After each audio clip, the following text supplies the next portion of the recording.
guys, Courtney here with Courtney's Customs, and today I'm going to show you guys how to do an epoxy marble tumbler. Now this is going to look like the marble countertops. It's going to be white and gray.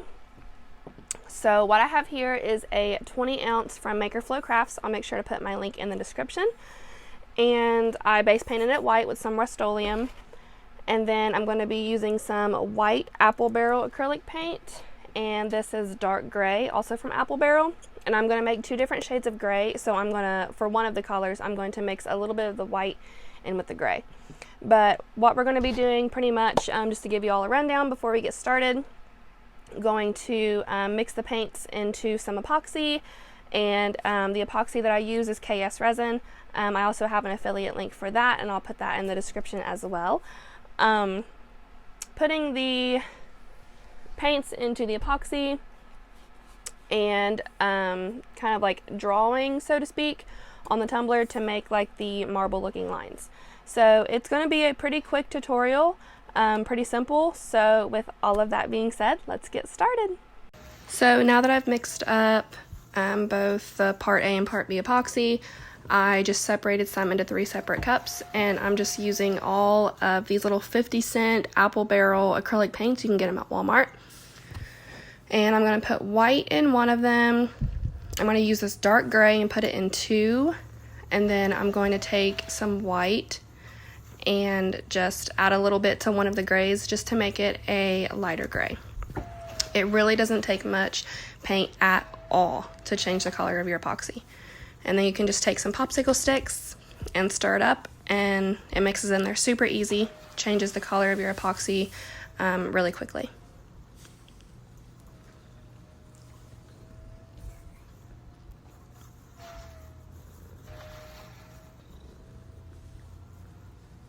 And if you need to add more paint, like I add a little bit of extra white paint here because it didn't get as light as I wanted to, that's totally fine. You can add as much as you want.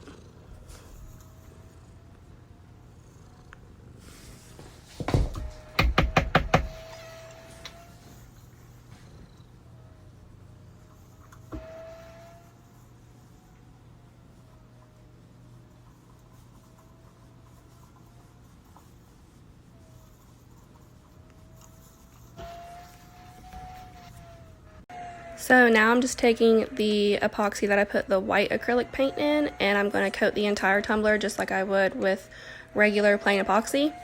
And I'm just doing this to kind of give it more of like a, I don't know how to say it, like a milky look, so to speak. Just to give it like a more realistic marble tone, I guess I should say. And I also added a little bit of heat to this after I finished putting the epoxy on, and I let it spin for about like 5 minutes or so just to kind of help it level out before I continued with my gray colors.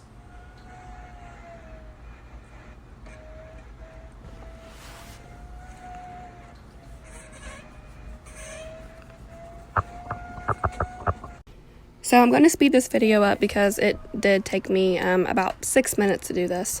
So I'm just going to hit the cup with a little bit more heat, and I'm going to come over with the lightest gray color that I made and just put some random squiggly lines on it. It doesn't have to be perfect.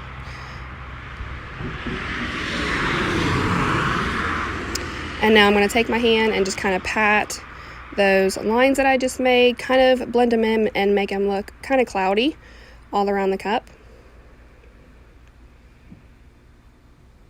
Gonna add a little more here and there.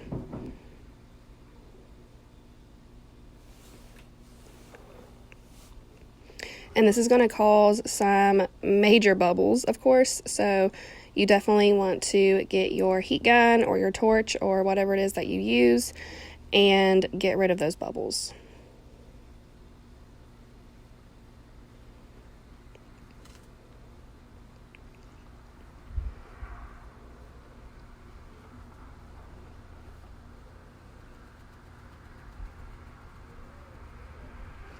And now I'm going to go in with my darker gray and make some more random lines. I definitely recommend instead of letting it drizzle like from your popsicle stick like I'm doing here, I would recommend just getting your popsicle stick into the colored epoxy and like literally drawing it on, like making your popsicle stick touch the cup, because I feel like my lines were a little too thick. So I'm going to come in here and blend them a little bit with some more heat.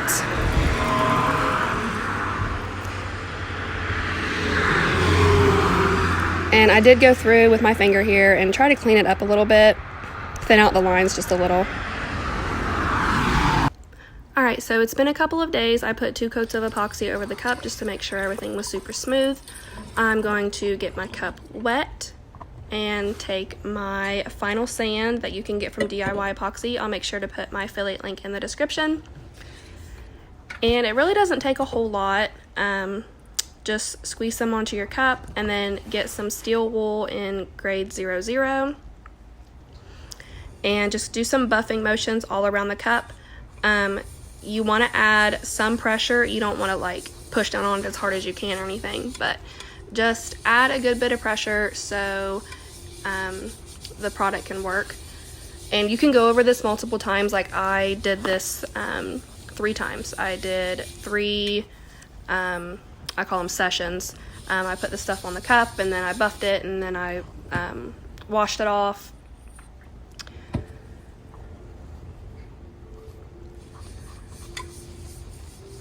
And that's what you can do. You can wash off the product, dry it with a paper towel, and kind of put it in some natural light and look around to make sure that you got everything.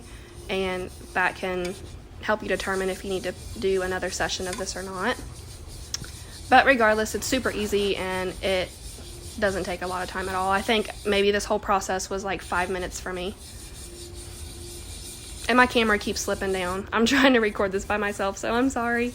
I'll link my video to the first matte tumbler tutorial that I ever made so you guys can see that.